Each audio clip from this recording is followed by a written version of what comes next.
ሰላም ጤና ይስጥልን አድማጭ ተመልካቾቻችን የተወዳጁ ጣቢያ ብስራት ቴሌቪዥን ዩቲዩብ ቻናል ቤተሰቦች ስለሆናችሁ እናመሰግናለን። ዛሬ ትላንት በተደረገው የጣና ደርቢ ጨዋታ ዙሪያ ቆይታ የምናደርግ ይሆናል። በዚህ ጨዋታ ዙሪያ ሙያዊ ትንታኔውን የሚሰጠን ደግሞ አሰልጣኝና ተንታኝ አረጋዊ ወንድሙ ይሆናል። መልካም ቆይታ። አረጋዊ እንዴት ነህ?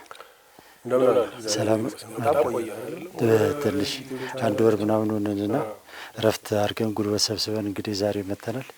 ዛሬ ደግሞ ቆይታ የምናደርገው ትላንትና በተደረገው የጣና ደርቢ ጨዋታ ዙሪያ ይሆናል። ትላንት እንግዲህ ባህር ዳር ከተማ ከፋሲል ከተማ ጋር ያደረጉት እጅግ ተጠባቂው ጨዋታ ያለምንም ጎል ተጠናቋልና ብዙዎች ይህን ጨዋታ ደባሪው ደርቢ እያሉት ይገኛሉና በዚህ ጨዋታ ዙሪያ ለምን እንደዚህ ሊባል ቻለ፣ በጨዋታው ውስጥ የታዩት እውነታዎች ምንድን ናቸው የሚለውን ቆይታ የምናደርግ ይሆናል። በጣም ጥሩ። እንግዲህ በሁለቱ መካከል የነበረ የተፎካካሪነት መንፈስ ቀደም ሲል ከነበሩ አመታቶች ጀምሮ በነበሩት ጊዜያቶች ውስጥ አንደኛው ዋንጫ በማንሳት አንደኛው ወደ ዋንጫ በመቅረብ የነበራቸው ፉክክር ከሌሎቹ ቲሞች ጋር ብቻ ሳይሆን ራሱ እዛው በክልል ውስጥ በነበሩ አጠቃላይ በውድድር ውስጥ ያለውን የክልል የበላይነት ስሜት በክልል ውስጥ ገና ነው ማን እንደሆነ ለማሳየት በሁለቱ መካከል የነበረው ፉክክርና ተቀናቃኝነት መንፈስ በጣም ይደንቅ ነበረ። ማስታውሰው እንደውም በጣም ህብረ ዜማ የነበረበት ባህር ዳር ላይ ተደርጎ በነበረ የባህር ዳርና የፋሲል ጨዋታ ፋሲል ይመስለኛል ዋንጫ ያነሳበት ዓመተ ምህረት ላይ 2014 13 ነው። ስለዚህ እነኚህን ነገሮች በመታይበት ሰዓት ከዛ በኋላ በነበሩት ጊዜያቶች ውስጥ የነበረው ፉክክርና አጠቃላይ ሁኔታ የትናንትናውን ጨዋታ ተጠባቂ አድርጎት እንደነበረ ያው ለስፖርት ቤተሰቡ ግልጽ ነው። ነገር ግን በዛ ልክ ደረጃ ተገኝቷል የሚለውን ነገርና ዓለም ላይ ሲከናወኑና አፈጻጸም ላይ የምናውቃቸው የደርቢ ጨዋታዎች ያለው ቫይብ የጋለ መንፈስ የፋይቲንግ ስፒሪቱ የታክቲካል ባትሊንግ የታክቲካል ፍልሚያው እነኛን የመሳሰሉት ነገሮች ሲታይ ከዛ አንጻር ያ ደርቢ ስሜት አለው ወይም የደርቢ ጨዋታ ነው ብሎ ለማለት ትንሽ የሚያስቸግር ይመስለኛል። ሌሎች ጊዜያት እንደሚያደርጉት አይነት ስሜት ትላንትና ጨዋታ ላይ እውነት ለመናገር ምንም አይነት የደርቢ አይነት ስሜት የሚታይበት አልነበረምና በሁለቱም በኩል የተቀዛቀዘ ጨዋታ ነበር ያደረጉትና እንቅስቃሴዎች አንዳንድ ጊዜ በተለያዩ ምክንያቶች ሜዳ ከገባ በኋላ ሊበላሽ የሚችልባቸው ሁኔታዎች እንዳሉ ይታወቃል። ነገር ግን አትሊስት የማሸነፍ የመጫወት ስሜት የበላይነትን የማሳየት ነገር ግን የጨዋታው ውበት ነበር ከዚህ በፊትና ትላንትና ይሄንን አለማየታችን ብዙዎችን አሳዝኗልና ከዚህም በመነሳት ይመስለኛል ደርቢው ደባሪው ደርቢ የሚል ስያሜ ብዙዎች እየሰጡት ያሉት ለዚህ ጨዋታና እስኪ ገላጭ እውነት ነው ከታየው እውነት አንፃር ደባሪው ደርቢ መባሉ ብዙ ቢያንሱ አይመስለኝም ቢበዛበት እንጂና ዞሮ ግን ለምን እንደዚህ ሊባል ቻለ? ምንድነው የተፈጠረው ነገር? ያ ስሜት የት ሄደ የሚለውን እንመልከት። እንግዲህ ትላንትና ሁለቱም ቡድኖች በዚህ ጨዋታ ላይ ውጤት ይዞ ለመውጣት እንግዲህ ፋሲል የተለመደውን የ4-3-3 ጨዋታ ይዞ ገብቷል። ባህር ዳር ከተማ ደግሞ ከዚህ ወጣ ባለመልኩ ደግሞ 4-2-3-1 የጨዋታ መንገድ ነበር ይዘው የገቡት። በዚህ የጨዋታ መንገድ እንግዲህ ሁለቱም ባህር ዳር ከተማ ከረፍት በፊት ፋሲል ደግሞ ከረፍት በኋላ የተሻለ እንቅስቃሴ አድርገዋል። እንዳውም በመቅረብም ኳሱን ተቆጣጥሮ በመጫወትም ረገድ ሁለቱም አሁን በጠቀስኳቸው የጨዋታ ክፍለ ጊዜዎች የበላይነት ነበራቸው። ለምሳሌ ያህል በመጀመሪያው 45 ላይ ባህር ዳር ከተማ 39 ለ61 ነበር የኳስ ቁጥጥር የበላይነት የነበረውና ከረፍት በኋላ ግን ፋሲል ይሄንን ተቆጣጥሮ 50 ለ50 ማድረግ የቻለበት ሁኔታ አለ። ከረፍት በፊት እንግዲህ ባህር ዳር በርካታ የግብ ሙከራዎችን ማድረግ የቻለበት ቢያንስ 4 ያህል የግብ ሙከራዎችን አድርጎ ከአራቱ 3ቱ የተሳኩ የነበሩበት ሁኔታም ነበረ ከረፍት በፊት በነበረው። ከረፍት በኋላ ደግሞ በተቃራኒው ፋሲል እንደዚሁ የተሻለ እንቅስቃሴ የባህር ዳርን የጨዋታ መንገድ ተረድተው ጨዋታውን የተቆጣጠሩበት እንደዚሁ ቢገርም ነበረ በፋሲል በኩልምና ዞሮ ግን በእለቱ እንደ ባለሙያ አንተ ምንድነው የተፈጠረው የሚለውን እንመልከት። በሁለቱ መካከል ያለው ያስተላለፍ ሁኔታ ያው ቀደም ሲል ይጫወቱበት ከነበረው ወጣ ባለ መንገድ ነው። በተለይ ባህር ዳር የጠበብ ያለውን የጨዋታ ፎርም ነው ይዞ የመጣው 4-2-3 ጠባብ ነው። ምክንያቱም ሶስቱ የአጥቂ መስመር ተጫዋቾች ግራና ቀኝ የሚገኙትን የሀፍ ስፔስ የሚባለውን ወይም ደግሞ በ5 ከ50 እና በፔናልቲ ቦክሱ መካከል ያለውን ቦታ ላይ ሎኬት አድርገው እዛ ላይ ታርጌት አድርገው የሚጫወቱ ሲሆን ግራና ቀኝ ያለውን ኮሪደሩን ደግሞ በፉል ባኮቹ ለመዝጋት ነው የተጠቀመው። ይሄ ማለት ሙሉ በሙሉ ኃይሉን ወደ ጎሉ አፍ ላይ እና በጠበብ አድርጎ ወደ ጎሉ አፍ ላይ ለመሄድ የተጠቀመበት የጨዋታ መንገድ ነው ስልቶቹ። ከዛ አንጻር ለዛ ተስማሚ የሆኑ ልጆችን መርጧል የሚለው ነገር ኢንፋክት ጥሩ ሲሆን በተወሰነ ደረጃ ጥሩ ሲሆን በተለይ በመከላከሉ ላይ ጥሩ ሲሆን በማጥቃትና በማደራጀት አንጻር ባህር ዳር ትንሽ ድክመት እንደነበረበት ያስታውቃል። ይሄ ደግሞ መርጦት ይዞ የገባው ሁለት ደብል ፒቮት ነው። ደብል ፒቮት ውስጥ ደግሞ ተጨማሪ እንደ 8 ቁጥር ወይም ደግሞ እንደ ቦክስ ቱ ቦክስ ሚድፊልደር ለመጠቀም የሚያስችል ሁኔታ ላይ ሳይሆን አንደኛው ሁለቱም የ6 ቁጥር ሚናን የሚጫወቱ ሁለቱም በመከላከል ላይ ቤስት ሲሆኑ በማጥቃት አደረጃጀት ላይ ግን ትንሽ ድክመት ያለበት። ማጥቃትን ማደራጀት በጣም ኢንተሌክቹዋሊቲ ይጠይቃል፣ ስኪል ይጠይቃል፣ ቴክኒካል ኳሊቲ ይጠይቃል፣ ፋስት ማይንድ ፈጣን አይምሮን ይጠይቃል። አስቀድሞ ፕሪዲክሽን እነኚህ ኮግኒቲቭ ስኪል የምንላቸውን ነገሮች የሚጠይቁ ነገሮች ናቸው። በዛ አንጻር ምናልባት ባህር ዳር ሁለት ደብል 6 ቁጥሮችን በሚጠቀሙበት ሰዓት የጌታነህና ከጌታነህ ጀርባ ሊነሳ የሚችለው ነው የኳስ የጨዋታ መንገድ ብሎክ ለማድረግ ወይም ደግሞ ለማበላሸት ወይም ደግሞ ያንን ለመቆጣጠር የተዘጋጀ ይመስላል። ነገር ግን በአጥቂ መስመሩ ላይም ደግሞ የነበሩት ልጆች እንዲቀላል አይደሉም። በተለይ ከሎን አጥቂው ጀርባ ያሉ ሶስቱ አጥቂዎች የአጥቂ ሚድፊልደር ፍሬው ጣቁሩ፣ ፍጹም እና ቸርነት በጣም እንትን ነው። በተለይ ቸርነት በመጀመሪያው 45 ላይ ወደ 30ኛው ደቂቃ ከመድረሱ በፊት ከግራ መስመር ላይ ከተከላካዩን እንትና ወስዶ በረኛውንም አልፎ በር ላይ የሰጣት ኳስ ያቺ ኳስ መግባት የነበረ በጣም ቤስት ክሊር ከቻንስ የሚባለው ከተፈጠሩ ድሎች ውስጥ በጣም ቤስቱ እሱ ነበር ለባህር ዳር። ያንን ኳስ አስቆጥሮ ቢሆን ኖሮ ምናልባት የጨዋታው አጠቃላይ ሁኔታ ሊቀየር ይችል ነበረ። በዛ አንጻር ደግሞ ይሄ የጨዋታ መንገድ በቀኝ በኩል ነው አብዛኛውን ባህር ዳር ለማጥቃት ሙከራ ሲያደርግ የነበረው። በቀኝ በኩል ለማጥቃት የፈለገበት መሰረታዊ ምክንያቱ በቀኝ በኩል ያለው እዚህ ጋር 15 ቁጥር ድሮ 15 ቁጥር ነበር የሚለብሰው። አሁን ግን ሌላ ቁጥር የሚለብስ የተከላካይ መስመር ትንሽ የሆነ የውሳኔ ፕሮብሌም እንዳለበት ግልጽ ነው። ያቺ የውሳኔ ፕሮብሌም ብቻ ሳይሆን በቢኒያምና በሱ መካከል ያለው ርቀት በጣም ሰፊ ከመሆኑ የተነሳ ይሄን ልጅ አይዞሌት አድርገው በቀላሉ ለማጥቃት የሚችሉበት እድል አለ። በዚህ የተነሳ በቀኝ በኩል ባህር ዳር በመጀመሪያው 45 ማጥቃት በጣም በከፍተኛ ሁኔታ ያደርግ ነበር። ያ ብዙ እድሎችን እንዲፈጥር ምክንያት ሆኖለታል። ያ ደግሞ ብዙ ጊዜ ቢኒያምን ወደ ኋላ እንዲመለስ ከማድረጉ አንጻር ሪጌይን ያደረጉትን ኳስ በትራንዚሽን ለመጠቀም የሚችሉትን ኳስ በረጅም ኳስ ለመጠቀም ስለሚገደዱ ያን ረጅም ኳስ ደግሞ ጋላቢው ቢኒያም ከውስጥ በጥልቀት ለመነሳት ስለሚያስገድደው በቀላሉ በሴንተር ባክ ላይ የሚገኙት የባህር ዳር የተከላካይ መስመር ተጫዋቾች ያንን ኳስ ለመቆጣጠር ችለዋል።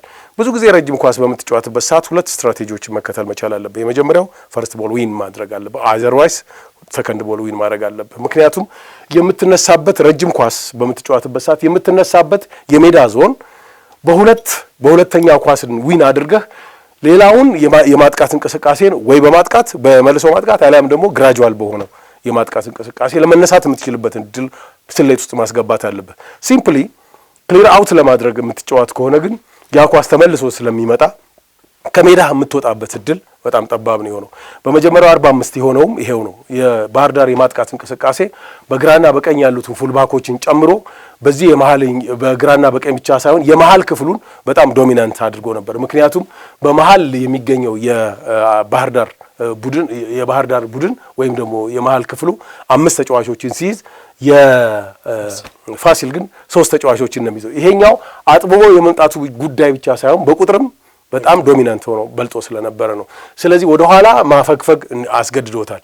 በተለይ ደግሞ የጌታነህ የስሌት ትራክ ባክ ሲያደርግ በስሌት ቢሆን ኖሮ በቀላሉ እዚህ ጋር ሪጌይን የሚያደርገውና በትራንዚሽን የሚገኘውን ኳስ ለማጥቃት የሚችልበትን ፖዚሽን ከሌሎቹ ሁለቱ አጥቂዎች ጋራ የተቀናጀ ስራ መስራት የሚቻልበት እድል ሊኖር ይችል ነበር። ነገር ግን ይሄ ደመነፍሳዊ ስለሆነ ወደ ኋላ ትራክ ባክ የሚያደርግበት ኳሱን በሚይዙበት ሰዓት እሱ ለመውጣት የሚችልበትን ጊዜ በጣም አጣበውበታል። ለመውጣት የሚችልበት ሁኔታዎች እንኳን ቢፈጠሩ በጣም በድካም ውስጥ ሆኖ ነው ወደ 3ኛው ሜዳ ክፍል ላይ ለመምጣት የሚችልበት። ስለዚህ የተመለከትኩት ነገር የመጀመሪያው 45 ላይ በጣም ዶሚናንት ሆኖ የባህር ዳር ወደዚህኛው የሜዳ ክፍል ውስጥ መግባቱና ከ3 እና ከ4 ያላነሱ በተለይ ደግሞ ሁለቱ ክሊር ከት ቻንስ ኤክስጂ ናቸው የሚባሉ በቀላሉ ግብ ለማስቆጠር የሚችሉበት እድል ነበረ።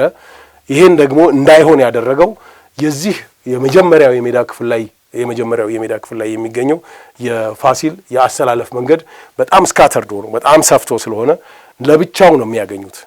ከዛም በተጨማሪ ደግሞ በጣም ክሪኤቲቭ የሆነው ኬይሳ ነው። ኬይሳ የጨዋታውን አጠቃላይ የማጥቃት እንቅስቃሴ ተሸክሞ የነበረው ኬይሳ ነው። ኳሱን ሺልድ አድርጎ ይቆማል፣ ድሪብል አድርጎ ይሄዳል፣ ወደ መስመር ከትባክ አድርጎ ወደ መሀለኛው የሜዳ ክፍል እሱ በሚገባበት ሰዓት እዚህ ጋር ከኋላ ማነው ቃል ኪዳን እንዲመጣ ምክንያልባት የቃል ኪዳን አሰላለፍ እንደ ፉልባክ ነው እዚህ ጋር የተጠቀሙበት እስከ መሰለኝ ጊዜ ድረስ ኬይሳ ወደ ውጭ በሚጫወትበት ሰዓት ቃል ኪዳን የመሀለኛውን ክፍል ይሄንን ወደ ሺፍት አድርጎ ወደ ውጭ በሚያወጣለት ጊዜ በመሀል የሚፈጠረውን ቦታ ለመጠቀም እንዲያስችለው ውበቱ የመረጠ ይመስለኛል። ኬይሳ ወደ መሀል በሚሄድበት ሰዓት ደግሞ ቃል ኪዳን ወደ ውጭ መጥቶ ይሄኛው ተከላካይ አብሮት ከኬይሳ በሚሄድበት ሰዓት የሚፈጠረውን ኮሪደር ለመጠቀም የሚያስችል ይመስለኛል። እንግዲህ አስማይ እንደኔ እይታ ማለት ነው። ነገር ግን ይሄንን ለማድረግ የሚያስችል አጠቃላይ የጨዋታ ስልት ነበረው ወይም ደግሞ ወደ ኋላ ባፈገፈገበት ጊዜ ግብ ለማስቆጠር በካውንተር አታክ በመልሶ በግራጁዋል በረጅም ኳስ በቆመ ኳስ በመሳሰሉ ነገሮች ግብ ለማስቆጠር ስትራቴጂካሊ ታሳቢ ሀሳብ ያለ አይመስለኝም። ምናልባት ሀሳብ አጠር የሆነ የጨዋታ መንገድ የተከተለ ይመስለኛል ፈርስት 45 ላይ ፋሲል ከረፍት በኋላ ግን ቀይሮ የመጣበትና ሙሉ የጨዋታ እንቅስቃሴውን የተቆጣጠረበት ሁኔታ ነበረ። ፋሲል ቀደም ሲል እንደነገርኩ እንግዲህ በመጀመሪያው የጨዋታ ክፍለ ጊዜ ላይ በኳስ ቁጥጥሩ ባህር ዳር የበላይነት ነበረው፣ ወደ ጎል በመድረስ የበላይነት ነበረው። ቅድም የጠቀስካቸውን ወደ አራት ያህል በአጠቃላይ ሙከራ አድርጎ ነበር። ከአራቱ ሁለቱ ጎል ሊሆኑ የሚችሉ አጋጣሚዎችን የፈጠረበት ነበርና በፍጹም የበላይነት ነበረው ባህር ዳር። ከረፍት በኋላ ግን ያንን የበላይነት ፋሲል ወስዶበት ነበረ። ከባህር ዳር ሙሉ ለሙሉ የጨዋታ የኳስ ቁጥጥሩን ደብቆ ተጫውቷል። ፋሲል ወደ ጎል በመድረስም ረገድ ከረፍት በኋላ ፋሲል የተሻለ ነበር። ምንም እንኳ ብዙ መልካም የጎል አጋጣሚዎችን መፍጠር ባይችልም፣ ነገር ግን የተሻለ የኳስ እንቅስቃሴ በባህር ዳር በፋሲል በኩል ነበርና ያ የሆነበት ምክንያት ምን ነበር? ፈርስት 45 ላይ እነኚህ ሶስት ተጫዋቾች የባህር ዳር ሶስት የአጥቂ ተጫዋቾች ሜዳውን አጥብበው በሃፍ ስፔስ እና በዋነኛው የሜዳ የጎል አፍ ላይ ሲጫወቱ የነበሩ ሶስት ተጫዋቾች ለቢውልድ አፕ ከፊት ወደ ኋላ ከኋላ ወደፊት ደግሞ እንደገና በጣም ረጅም መንገድ ሂት ማፓቸው በጣም ሰፊ ነበረ። በተለይ ፍጹም በማጥቃቱ ላይም በመከላከሉም ላይ ትልቁ ነገር እዚህ ጋር ያለው አንድ ኳሊቲ አንድ ነገር ልጥቀስልህ። ፍሬው ወይም ጣቁሩ እና ኤፍሬም ማለት ፍጹም በማጥቃት ብቻ ሳይሆን በመከላከል ላይ ትልቅ ሚና ያላቸው ተጫዋቾች ናቸው። እስከማውቃቸው ጊዜ ድረስ ፍጹምን ያው ከእድገቱ ጀምሮ ስለማውቀው ጣቁሩም አብረን 2 ዓመት ሲዳማ ቡና በነበርንባቸው ጊዜያቶች ውስጥ ለመከላከል በጣም ምርጥ እና የመጀመሪያው የሜዳ ክፍል ላይ ተጋጣሚ ተዘጋጅቶበት አስቦበት ግራጁዋል ለማጥቃት ስሌት አድርጎ እንዲወጣ የማያስችል እንቅስቃሴ ስለነበራቸው የጨዋታቸው እንቅስቃሴ ወይም በእንቅስቃሴ ውስጥ ሉዝ ያደረጉት ብዙ ነገር እንደነበረ ታሳቢ ማድረግ ትችላለህ። ይሄ ከፊት እስከ ወደ ኋላ ቦክስ ቱ ቦክስ ለመሄድ ከዛም አልፈው ደግሞ አጥቂውን ብቸኛ አጥቂ የነበረው ልጅ አልፈው ወደ ግብ ውስጥ ለመግባት የሄዱበት መንገድ ብዙ ነገሮችን ሉዝ እንዲያደርጉ አድርጓል። ፈርስት 45 ላይ ከዛ በኋላ ሁለተኛው 45 ላይ የነበረው የጨዋታ እንቅስቃሴ ፋሲል በተወሰነ ደረጃ ኳሱን ሆልድ በማድረግ መጫወት ጀምሯል። ሆልድ ያደረገበት ምክንያት ደግሞ ያደረገው የተጫዋች ለውጥ ብቻ ሳይሆን የጨዋታ ሂሳብ ነው። ያ የጨዋታ ሂሳብ አንደኛው ጌታነህ ወደ ኋላ ተመልሶ እዚህ ጋር የነበረውን የጨዋታ ቁጥር ምን አድርጓል? 4 እንዲሆን አድርጎታል። አንደኛ።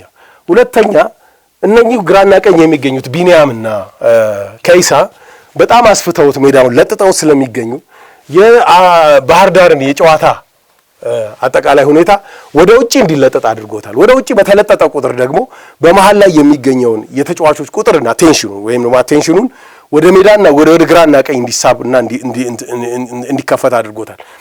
እዚህ ጋር ያለው ቢኒያም ጋላቢ ተጫዋች ነው።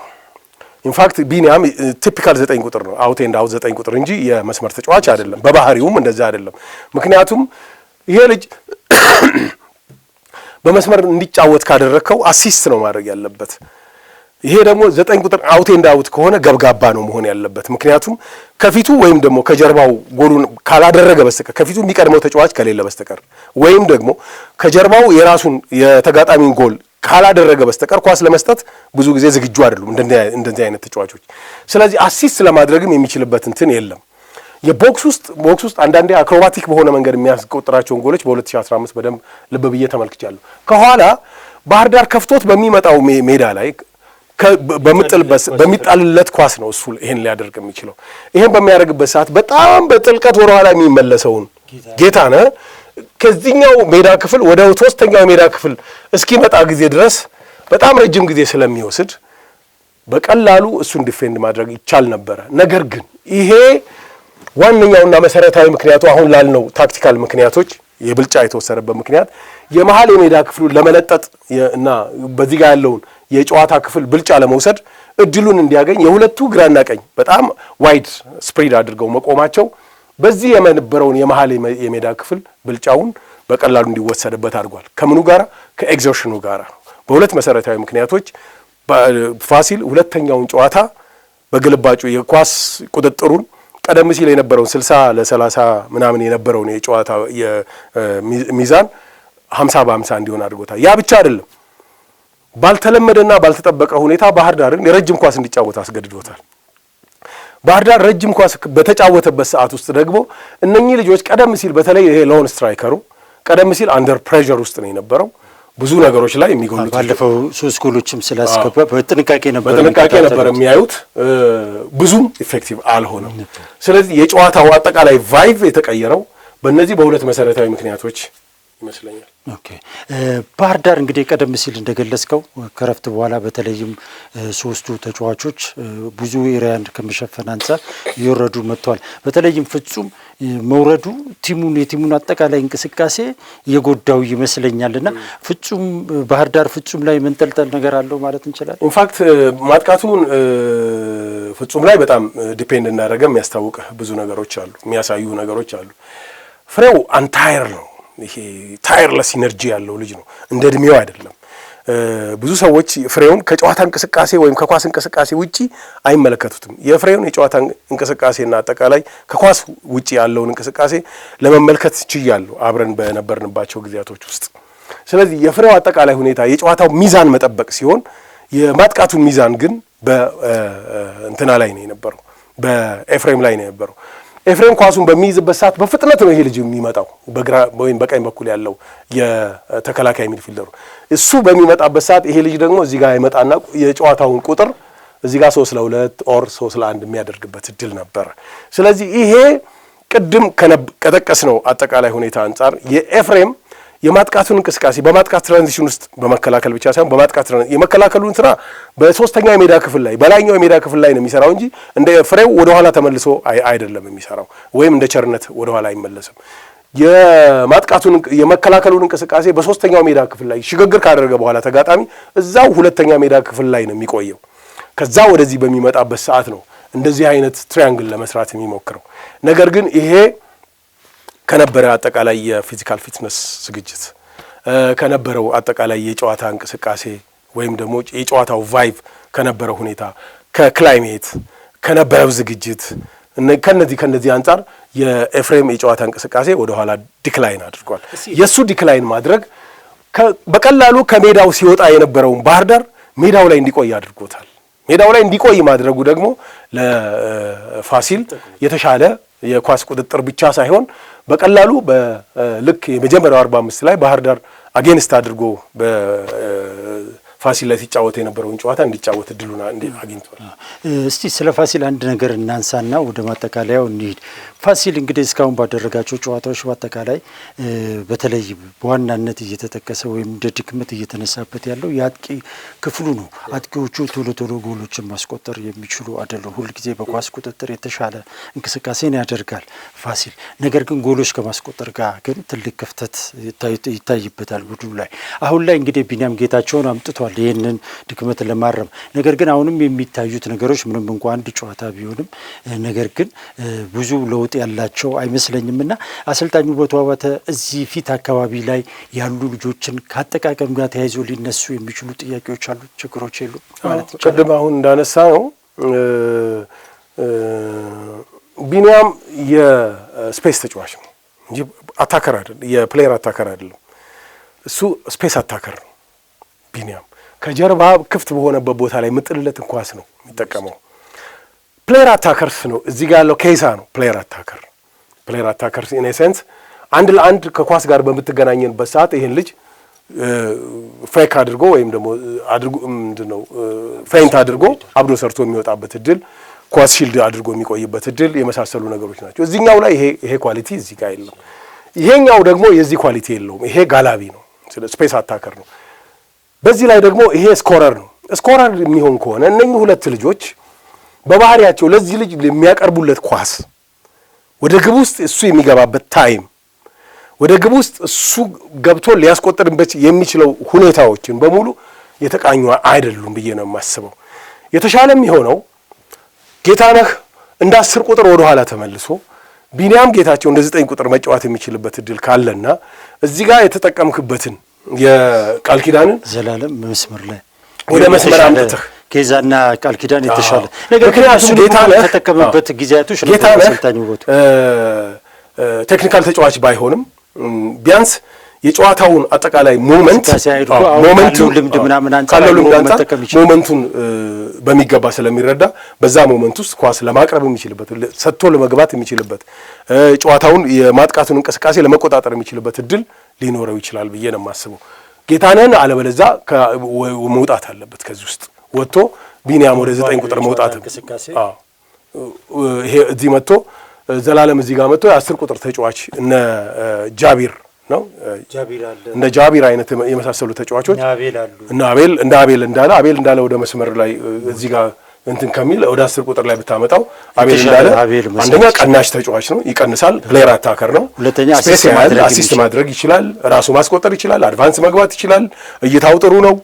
ምናልባት የፊዚካል ፊትነሱ ላይ ከጨዋታው ሁኔታ አንጻር ያ ትንሽ መስራት ቢኖርበት ካልሆነ በስተቀር እንደዚህ አይነት ነገሮችን ሜክ ሺፍት አታኪንግ ከሚያደርግ ይልቅ እዚህ ጋር ይሄንን በዚህ መንገድ የተሻለ ዞሮ ፋሲል የትኛውም መመዘኛ ቢሆን በማጥቃት ወይም ጎሎች በማስቆጠር ረገድ ክፍተቶች፣ ድክመቶች እንዳሉበት እስካሁን ባደረጋቸው ጨዋታዎች ላይ ሁሉ ተመልክተናል። ማሸነፍ የቻለው ከተጫወተው አንጻር አነስተኛ ነውና ያ ሊሆን የሚችለው ደግሞ ጎሎችን ከማስቆጠር ችግር ጋር በተያያዘ ነውና እዛ ላይ አሰልጣኝ ውበቱ አባተ በቀጣይ ጨዋታዎች ላይ አርመው ይመጣሉ ብዬ አስባለሁ። እንደ አጠቃላይ ግን በዚህ ትላንት በተደረገው የጣና ደርቢ ጨዋታ ምንድን ነው ማለት የሚቻለው ለዚህ ሁሉ ውጤታማ እንቅስቃሴ አለመኖር ደባሪው ደርቢ የሚል ስያሜ እንዲሰጥ ለማድረግ ያስቻለው ሌላ ልንጠቅሰው የምንችለው መሰረት እንግዲህ ቅድም ከጠቀስናቸው ነገሮች ውስጥ አንደኛው የጨዋታው ሰዓት ምናልባት ሂሚዲቲው በጣም ከፍ ባለበት ሰዓት ሂሚዲቲ ብዙ ጊዜ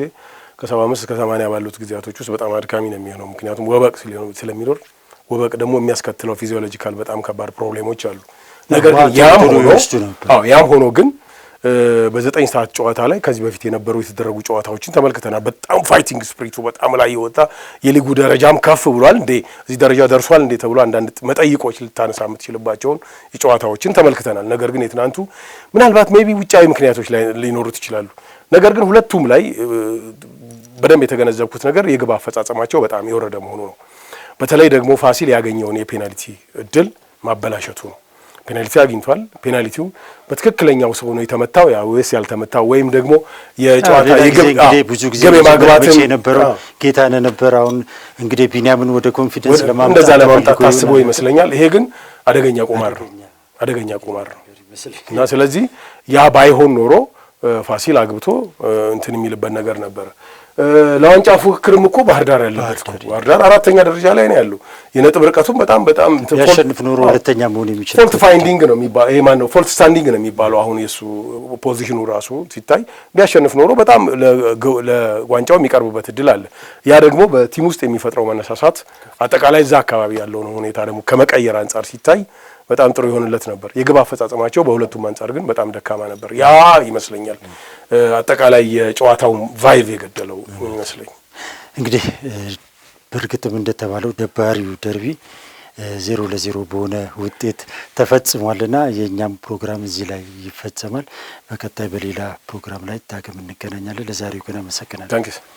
አድማጭ ተመልካቾቻችን ትላንት በተደረገው የፋሲል ከተማና ባህር ዳር ከተማ ጨዋታ ዙሪያ ያደረግነው ሙያዊ ትንታኔ እስካሁን የተከታተላችሁትን ይመስል ነበረ። መልካም ቀን።